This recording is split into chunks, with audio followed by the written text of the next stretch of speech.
Any good stories from the road? Pipe up. I wish we'd gotten to see a little bit more out of our punter. I'm starting to puke. It makes my stomach hurt. I thought he was going to die. I'm starting to throw up in my mouth a little bit. He's on the probiotics. Is Georgia playing the 1985 Bears this weekend or what? A lot of Todd talk. Rat poison proof. They're mongoose.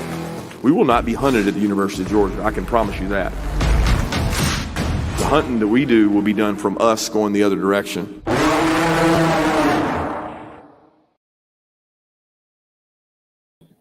So it is SEC Championship week. I will add Palmer Toms and Jake Rowe in.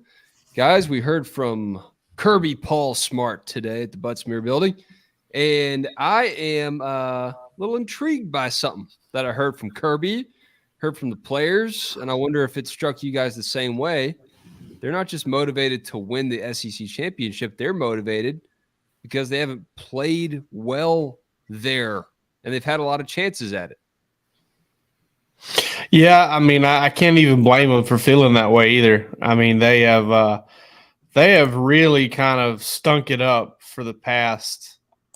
I mean, I would say, like, I don't know, take the fourth quarter against Alabama, about 8 out of the last 9 quarters there. You know, you starting with that 2018 fourth quarter.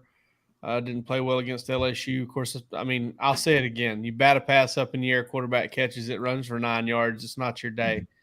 And then obviously Alabama last year. They played really well in the first quarter, but after that, they got their back porch painted red, and that's just kind of how that went. So, you know, I can understand them wanting to do it. They haven't played well in that game. They sure got this season off to a pretty good start in that building, though.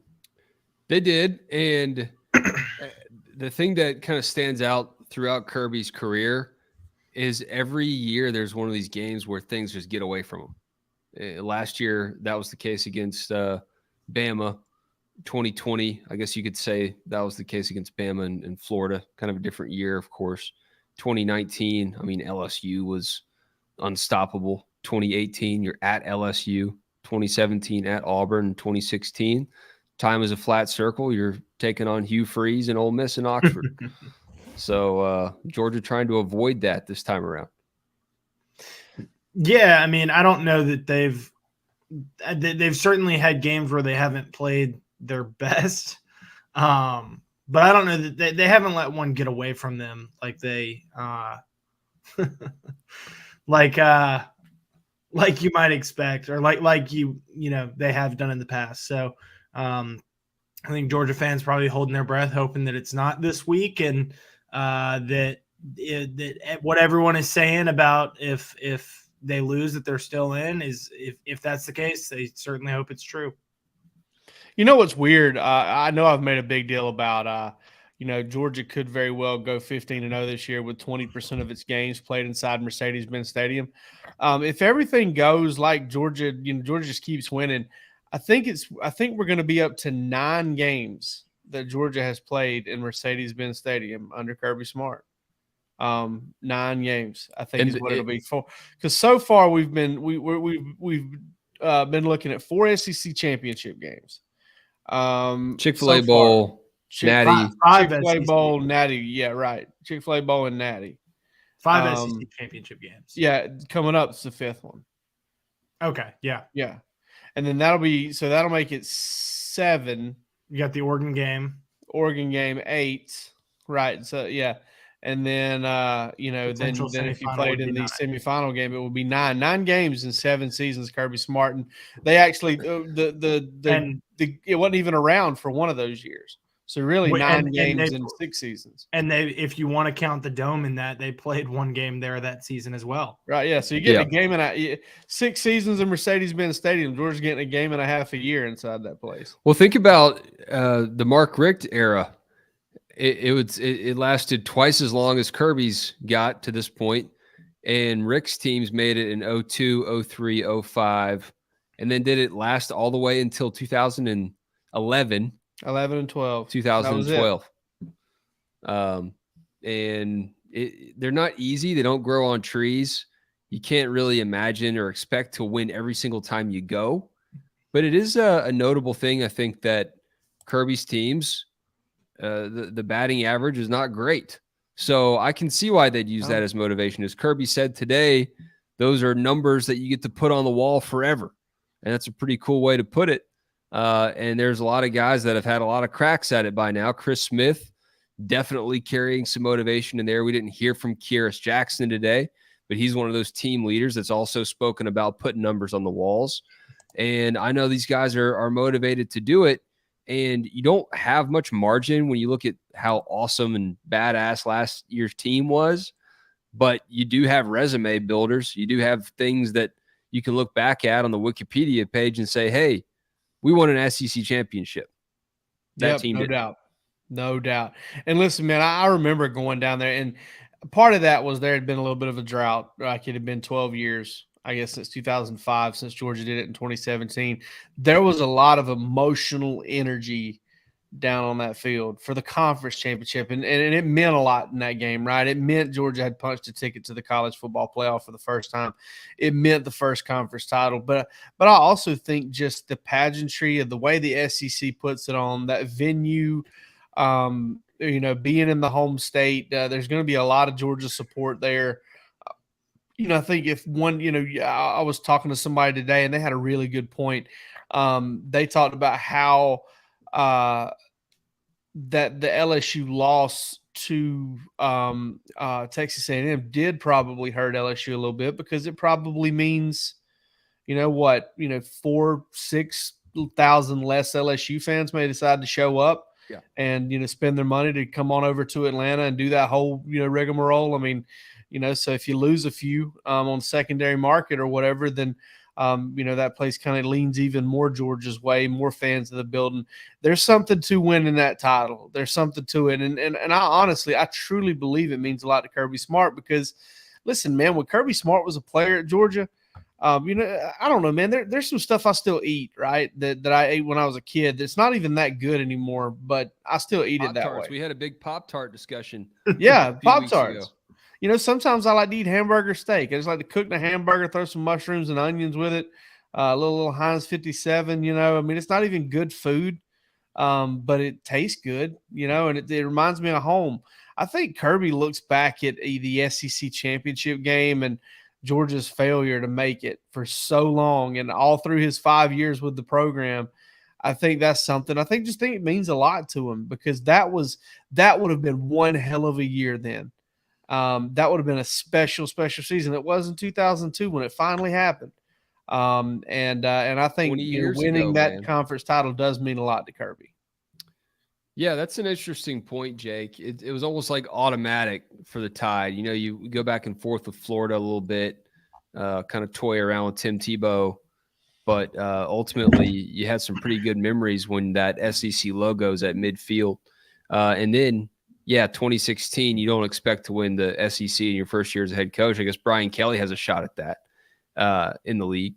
But your second year, you go in, have a team that's still trying to buy into what your identity is as a coach, get blown out at Auburn, and then, hey, lo and behold, you show up and you've won an SEC championship your second year as a head coach.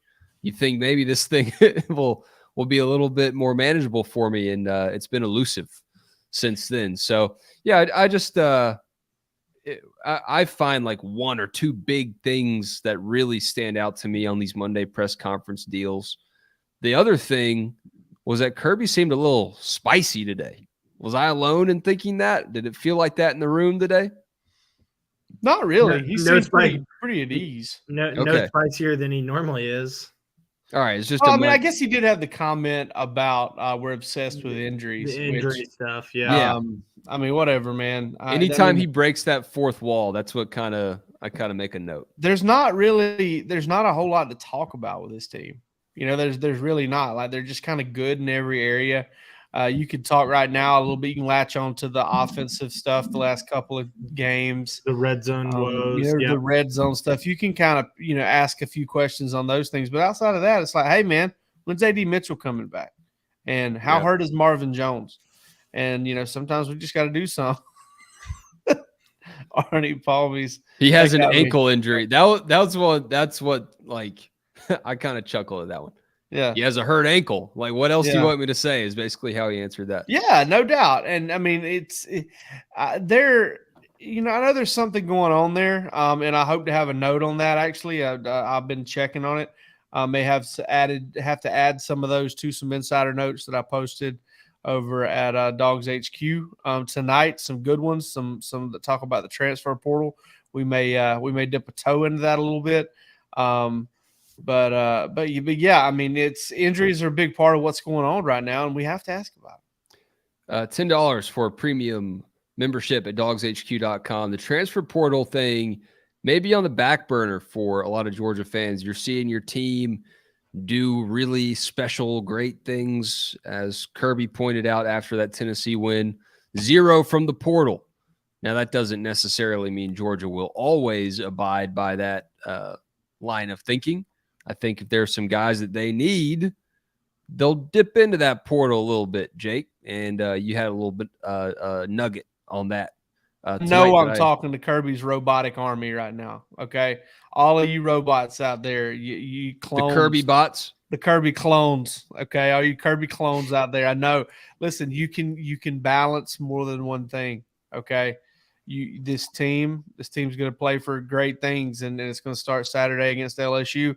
You can also focus on what we're hearing about the transfer portal. Okay, you can also hear what Palmer's got to say about some of his favorite movies.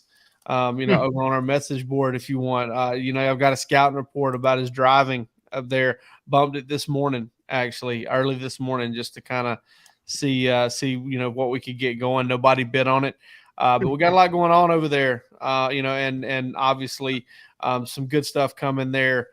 With that insider notes piece, because listen, the portal is going to be crazier this year than normal, and Georgia, I will say this: there's one part of that story that I will go ahead and throw out to you right now. I would be absolutely shocked if Georgia goes a second straight off season without really dipping into the portal. I would be really shocked if they don't add at least 2 guys. And you can read the rest over at DawgsHQ. We got some names, we got some positions, we got some estimations on the activity level, all of that stuff, and good concrete info. We're proud of it. Yeah, you don't just have speculative positions. You got guys circled. You've heard the Dogs would be interested in, which is fascinating stuff. It's cool to me that this still seems like it shouldn't be allowed. Like, it still seems so new, but this is college ball right now, man. This is what you got to do. If you're not doing it, you are behind, way behind. Yeah, it feels like just yesterday it was like so-and-so is asked for a release to transfer. He can play. He can't go anywhere in the SEC plus Florida State, Penn State, and, whatever. And I'm like, oh, my God. And I never was really outraged by all that. I was glad that these guys were going to get a chance to go where they wanted to go. But now you combine that with the 1-year immediate eligibility thing, which I'm also down with. Okay, I get it. I'm all about it. But, man, it moves fast and it moves furious. And, I don't know.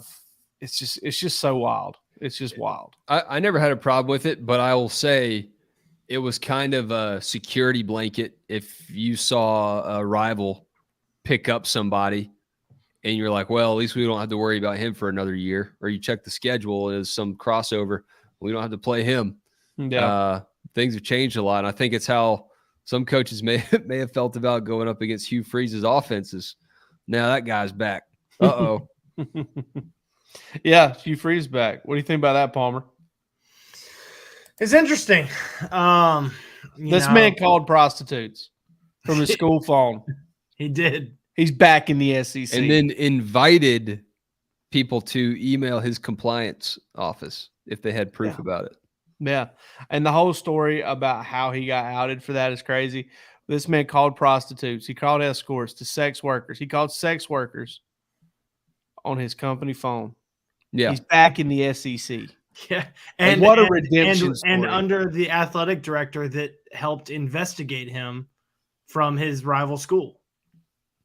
So here's my deal on this. We had somebody on our board point out all that stuff is well documented. Second chances, people get them. All right. And the SEC did not give him the second chance right away. They made him sit in timeout for a little bit longer and think about it. You know, I've heard stories of people that have interacted with him and say he's legit. He's turned a corner. Plenty of people interact with changed. him. DMs him. And I've heard about interactions where he's still kind of a phony. I don't really know. Wes, and I don't SEC. You got to beat up on the opposing coach, man. Yeah, I don't care. Here's my thing. I don't care. My thing is, if you're Auburn, how do you bring a guy in that is dividing your whole fan base? At some point, you had to think about an economical decision. And I know you're not trying to appease the fans. That's not your ultimate goal. You want to win football games. But you have enough fans complaining for long enough, that gets to your team. And now your team is like, am I supposed to like this guy or am I not? It just, from the top down, it's just Auburn as hell. Well, and I'll be curious. I mean, very similar situation. You had Auburn players bought into Cadillac Williams there, as the interim coach. I don't think he ever really had a chance to get the head coaching job, but to have your team bought into a guy like that, very interesting to go away from that. Will be interesting to see what Georgia Tech does too, because there's no doubt that Yellow Jackets team was bought into playing for Brent Key. I mean, we saw it Saturday. We saw, how invested they were to even have a chance to play for a bowl game, to play for bowl eligibility was incredibly impressive. And, are they going to go a different direction? Are they going to completely ignore the buy-in that the team has had over the last however many weeks it's been since he became I don't know, but it feels very similar to what you were talking about there, Wes, with dividing a fan base and that ultimately getting back to your team. Well, you may just have it at the team level if you go a different direction than the guy that they were all bought into. I mean, Auburn, I'm not saying this is like supposed to propel Cadillac to the job, but Auburn fans were staying in their seats to watch a 4 and whatever football team. I don't even know what their record was, but they went 5-7. But okay, 5. I think they were 5-6. So they were 5-6 at that time. Yeah, I mean, that is why you keep staying investing in college football. You have hope, you have belief. At that time, they thought it was going to be Lane Kiffin, and it's crazy how quickly that disappeared. But yeah, it's the SEC. I don't think Caddy was ever going to be the guy for that job. No. I mean, there's some reports out there that didn't even want it, and if I was him, I definitely wouldn't want it. I mean, you're going to get some, if you grow as a coach, you're going to get some chances, and I don't know that you would want to kind of walk into a situation like that with. Man, Auburn's not for the faint of heart, dude. It is just not for the faint of heart. And listen, I mean, I joke about Hugh Freeze. It's just, to me, it's mind-blowing. The man committed crimes, crimes, with company property, and he's going to get a chance to go work for another great company. It happens. I get it. You coach football. It's a rare skill. It's a rare skill to show that you can win football games. I wonder if he can win football game without cheating his private parts off. I wonder if he can do that because we know now that he was, cheating like a madman. And now that everybody can cheat, how good is he going to be? Also the Brent Key thing. Listen, I'm willing to pull back what I said about Georgia Tech. I've killed Georgia Tech. Okay, I've put them in a grave. Yeah, this isn't a direct quote, but you said that they would never be competitive with Georgia ever again. Yeah, I said that. I still believe that. I believe Brent Key gives them the best chance because that dude had some guys playing. The way you said that, Wes, reminds me of this little folk story from back down in Pearson where this man was hanged and he claimed the clock tower would never work again. The clock tower in my hometown has never worked again. They fix it. It works for a few days. It stops working because the dude cursed it back in he was like a warlock. They called him Geach was his name. And just the way you said that made me think about, Georgia Tech will never work again. Yeah, I think that clock people will be tower okay in with that. Georgia Tech never work again. I've cursed it. Yeah, Willie Fritz, the report now, I guess. I mean, I guess Georgia Southern has become this convoluted pipeline to Georgia Tech somehow. Just What? shows you where their candidates are. And nothing against What weird Fritz. I hiring. met him a 62 couple years times. old. Yeah, he's an older dude.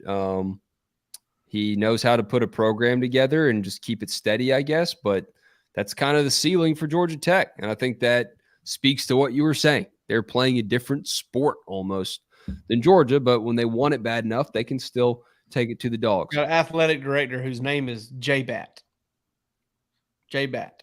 Well, people can't help what their names are, Jake. All right. Wes is I'm about to call Wes Papa Wes tonight. He's just over here just like sitting on the front porch listening to the kids talk and telling them not to be mean. I'm like like the dad in that Kevin Hart. Hey, Yeah. look at this. Look at this. What do y'all think about LSU? They've got injuries. We care about those. I know Kirby's just confounded, doesn't understand why we care about injuries, but we do care about them. Do y'all think that this is really impacting the spread of this game right now? Because what is it? Is it all the way up to 17.5 at this point? That's what it appears to be. And just by the way, Wes, when you said, what do y'all think about LS, I thought you might say LSD, and then we could really get into some really interesting conversations. That's the other podcast we're going to start. Yeah, that's the next frontier. Yeah, I think it is up to 17.5. I saw it get up to 18 in a couple places, and for some reason, Vegas Insider, the consensus when I looked at it this morning, still had it 19.5. I don't see anybody that's got it at 19.5. So just a weird line altogether. Like I said yesterday, for betting lines, Palmer, it's kind of all over the place, right? Yeah, it really is. Vegas Insider has it down to 18.5 now. Okay. Just checked there. Yeah, I mean, I do think it is impacting the line, and it should, because you're looking at an LSU team whose most dynamic offensive player is in a walking boot, struggling to walk. And that being Jaden Daniels, the guy that does it all for them. They are a completely different team with Garrett Nussmeier at quarterback. And if Jaden is limited, I mean, even if he goes out there and plays and can't, run around like he's capable of doing, that takes away a huge element of this LSU offense. He's their leading rusher on top of being their leading passer. So I do think that it, is affecting the line, and it should. Obviously they've still got some talented players on defense with Harold Perkins and BJ Ojolari, and those are the two, a talented defensive line. Their front seven is strong, but yeah, I mean, I think the thing that scares you the most about this LSU team is either there's two things that come to mind when you think about LSU, and it is Jaden Daniels and Harold Perkins. And if you take away a big portion of one of those guys, being Jaden Daniels' mobility and his ability to be a dual threat quarterback, it absolutely should affect the line. So the deal with in a game that's probably not going to be all that close anyway. Yeah, well, the deal with Daniels right now, Brian Kelly said they're hopeful that he could practice on Tuesday. He said it's not a high ankle sprain, so that's good news for him. As Georgia fans know, all about high ankle sprain. Following A.D. Mitchell. But the other notable thing is getting back running back Josh Williams for LSU. He was dressed out against A&M but didn't play. He is averaging 5.2 yards per carry in the games that he does play in. Team's second leading rusher behind Daniels. So if he comes back with a fresh, full head of steam, that could make things interesting, I guess. Palmer doesn't seem convinced. No, not really. I mean, right. I wasn't convinced that this game was going to be all that close, weeks ago when we figured out that they were going to be in it, and watching them play against Texas A&M, who is a talented team but has been in shambles all year long. They made Texas A&M look like a team that should be, competing for SEC championships, and that is a Texas A&M team that's not going to be competing in a bowl game. So, credit to Brian Kelly for getting LSU to this point. I guess it's just crazy to see the SEC West be down this bad. Yeah. That's what my mind just can't I can't wrap my mind around it. It's obviously the results say otherwise, but I don't think that they're the best SEC West team. I still think Alabama is the best team out of the West. I agree. And so, obviously the game isn't played on paper, and that's how LSU is in this situation. But I think Georgia is playing not the number one team, and I don't know. I mean, Ole Miss hasn't looked like the number one team. Texas A&M hasn't looked at all like the number one team from the West, but LSU certainly has not looked like it one bit. Knowing what I know about LSU up front, here's what I'm really leaning toward in this game. Dude, you're just coming back for an injury at running back. It would probably be best thing for his development going forward. And I know he's going to fight with his brothers if he probably just didn't play. To sit this one out. Yeah, obviously I'm not sitting here saying Georgia's going to hurt you, son. I'm not trying to say that. I'm just trying to say that Georgia's got a really good chance to kind of overwhelm this offensive line like it did Tennessee. And Tennessee's offensive line's better. Georgia's kind of really LSU starting freshmen at tackles. Yeah, both tackle positions. And A&M kind of overwhelmed them at times. I mean, Daniels was running for his life. And I swear to God, I've never seen a kid move so smoothly and effortlessly, but seem to just run away from everybody like he does. It's incredible. He's very fast. Caleb Williams does it. Yeah, I was going to say, watching Caleb Williams, he did it. Yeah. Caleb Williams looks – you're right. But Caleb Williams looks big dude, grown man doing that. Like Jaden Daniels looks like skinny kid just kind of playing at the playground. Johnny Manziel. Where did this cat come from? But yeah, I mean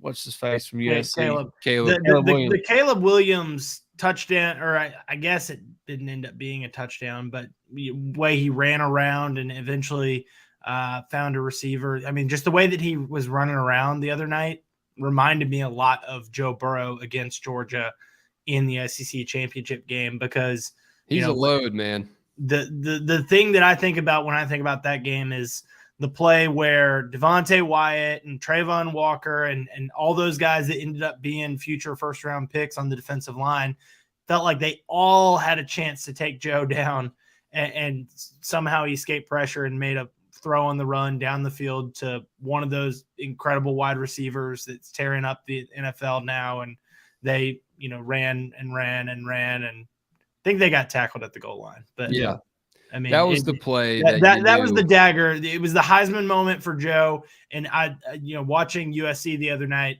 the play that reminded me of that, I said, that's Caleb's Heisman moment right there.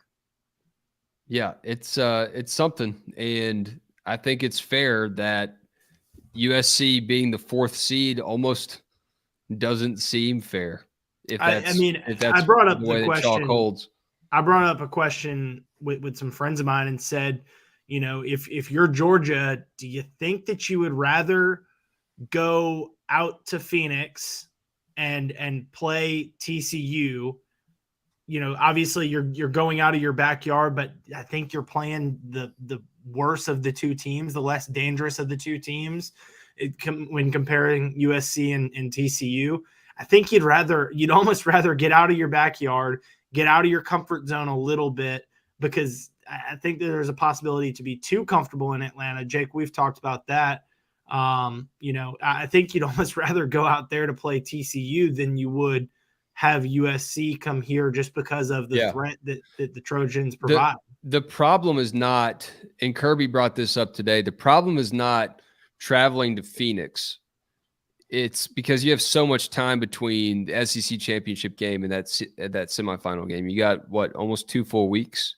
More than that. More, because they'll play. I mean, they'll travel out there on the 26th, and Yeah. they play the championship game on the 3rd. So The problem Three is weeks. if you win that game, flying back home and then flying back to LA, and that's really putting the cart before the horse. But that is probably what, in the grand scheme of things, I would think, even in that hypothetical, Kirby would want to avoid. Most coaches would. As Kirby pointed out, I think a lot of people think about, when you're talking about that kind of situation and the travel back and forth, you think about Pasadena and the quick turnaround to get out of there super quickly and make it back home, because you've got to start preparing for Alabama. Well, that game didn't have nearly the longevity of the turnaround that you have with this situation now. I mean, you're playing the semifinal on the 31st and the championship game on the 9th. Right. Back then, it was like a week, wasn't it, Jake? Wasn't it like a week apart from the? It was exactly 7 days. The turnaround was much quicker then than it is now. Yeah, that was just tough. Yeah, and that's because they want to play that game on the 1st. It was Monday. It was Monday to Monday that year. Yeah, and then you played the national championship game on a Monday. Well, they're wanting to play the semifinal on the 1st or 31st, regardless. I mean, it's the 31st this year, and seems like it's going to be the 31st unless it has the Rose Bowl and Sugar Bowl involved in it. But who knows going forward? And then look ahead to the next Monday. Where it falls on the calendar. I mean, it's not a huge concern. I don't know. It was just something that I brought up because I do think USC is a more dangerous team than TCU is. And again, obviously we're talking about games that are hypotheticals, and Georgia may not. Georgia probably doesn't have a say in it.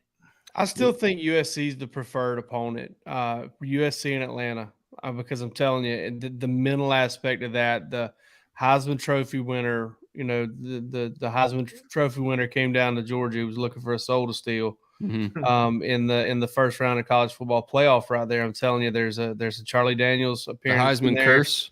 Yeah, there's a Heisman curse. I might try to work up a little hex for him myself. A little something there. No, but I mean, I just think that'll focus that defense up. And guys, listen, I know what Caleb Williams is. I'm going to vote him number 1 for Heisman if he has a good game, like a good, solid game. Throw more touchdowns than picks and get over 200 yards against Utah. Get a win, and I'm going to vote for Heisman. I may do it in a loss, but this is the same team, all right, that this is the same team that beat Cal, all right, at home 41-35. Cal's not very good. Arizona beat them by 8, 45-37. Gave up 43 to Utah. All right, played Washington State a little bit better. Oregon State, 17-point game. No way that should have been close. Oregon State just had a good season. Oregon State, they beat them by 3 in Corvallis. This is not it's not a world-beaten football team. It's a football team that is quarterback-driven, like Lincoln Riley football teams are. Caleb Williams is dangerous. But I'm telling you, I really believe Georgia would just absolutely maul, the Heisman Trophy winner coming into Athens with some iffy offensive line playing a bad defense. I think it would look a lot like the Oregon game. Indy Clip says UGA is the Heisman killer. Took down Baker, took down Bryce. Probably ruined Hendon Hooker's Heisman chances as well. If Lincoln Riley is the Heisman whisperer, then maybe that's Georgia's moniker and Kirby Smart's moniker. It's a pretty solid one to have. Appreciate y'all tuning in tonight. A little special edition of the Georgia Show. Hit subscribe on the DawgsHQ YouTube channel. We do this every Sunday night at 8:30 p.m. Eastern, every Wednesday at 8:30 p.m. Eastern, and after every Georgia football game. And the Dogs are undefeated since we started doing this.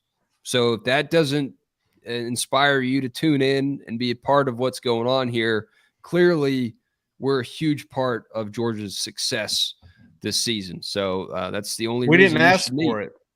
We did not ask for this. We're just carrying it for the bird nor the banner. We didn't ask for either one. I mean, DawgsHQ. That they've been around one season. Georgia won a national championship. Jesus Christ! That's right, Palmer. We need to make our shirts that say Dogs. We need rings. We're about to need security. Cyber security. It's Cyber Monday. We gotta batten down the hatches. We need cyber security. We need physical security. I need a body person. It's about to get ugly. Do we have a security detail? Okay, fine. I'll flip it around. DawgsHQ has been around for one SEC championship, and Georgia did not win it. So. Okay. That's the one that Kirby wants to hear. I'm sorry, there's a brick just came through my window. How much would all the other media outlets hate us if we showed up with our own security detail? God. I got to get these guys credentialed, Claude. I'm sorry. Yeah, we got security. It's them or security. Me. Isn't that what we hired Jack for? Yeah, that's what Jack, the fearless intern. Jack's got the little IFB in his ear, but it's not connected to anything. Just got shades on. I've always wanted to wear one of those and feel important. They're overrated. They're a real pain. They're a real pain. I don't miss wearing them. But it did make you feel like when you're walking around at a game like the SEC championship Mercedes-Benz, it did feel pretty cool to have one of those things coiled up in your ear because no one knows. You could be CIA. You could be delivering Chick-fil-A sandwiches. You don't know. Yeah. You could be a U.S. Marshal. I mean, nobody has a clue. Shout out to Palmer's fan club. He doesn't have a security detail. But Palmer's dogs were in the comments tonight. Oh, yeah, man. Palmer's got a fan club in there. Good job, guys. Good job, Palmer. You made everybody proud. DawgsHQ.com. It's about time that they figured this one out and somehow found their way into the comments section. Mm-hmm. That's about time. I mean, yeah, it's only November 28th. So appreciate it, guys. Good stuff. Looking forward to this game. We'll be back Wednesday. And Jake, I believe we have a guest. Now we're expecting Shay Dixon from our LSU site here at On3. I'm sad to say I cannot remember what the name of that site is. Bengal Tiger. The Bengal Tiger. Jesus Christ, I couldn't believe I forgot that. But yeah, Shay is coming over to talk some LSU with us. Cool guy. I've worked with Shay for a long time. Really good dude. And we'll have some questions for him. He's going to be a pretty funny guy, I'm sure. And maybe have get him talk some Eddie O stories. Guys, I don't know if y'all heard this or not. I'm really not trying to drag this podcast out. Did you guys hear in time on it? Did you guys see the Pardon My Take interview with Peter Schrager, where he talked about Ed Orgeron crashing Sean McVay's wedding? Yes. No, I missed that. Wes, this is one of the best stories ever. So apparently Eddie O's at the pool at Sean McVay's wedding, and Peter Schrager's there, and he goes, I didn't know Eddie O was here. He looked like $1 million, tan, oiled up, taking pictures of everybody, whatever. Said he sees Sean McVay later that night, and Sean McVay comes over to him, puts his arm around him. He's like, what about Eddie O, dude? He goes, yeah, I didn't know you guys were close. He goes, I've never met him. He was just, I guess he was just hanging at the pool at McVay's wedding. Living life, working off that nice buyout he got. Go Tiger. Tell me which door to walk through. I will tell you this. I do miss the coaches teleconference. LSU always goes before Georgia, and it was always a nice pick-me-up on a Wednesday morning to tune in and hear Coach O talking. Yeah. And then, he tunes out, go Tigers. And well, he always talked to everybody like they were. They should bring him back. Like they were. They should bring him back just as like a celebrity cameo, and he can do his own thing. I know LSU would never endorse that now. Their AD wouldn't do it, but he should be around. It doesn't feel right. I know Brian Kelly disagrees.